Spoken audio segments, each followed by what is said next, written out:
Hello everyone, আসসালামু আলাইকুম। আজকে আমি আপনাদেরকে দেখাবো কীভাবে নিজের বাগান থেকে খাঁটি মধু সংগ্রহ করি।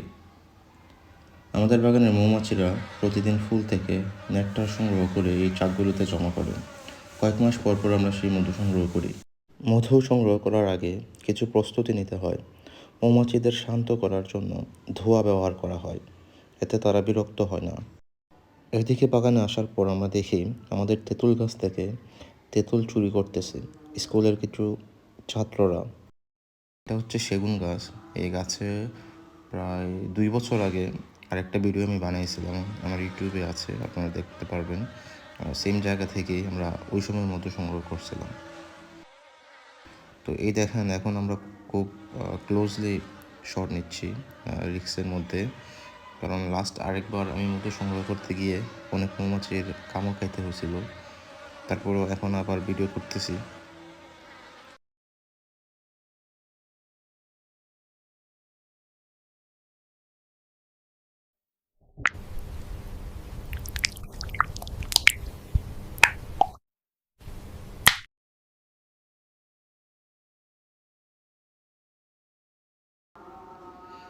অসাধারণ স্বাদ, কোনো প্রকার ভেজাল নেই, প্রকৃতির উপহার, নিজের বাগানের খাঁটি মধু।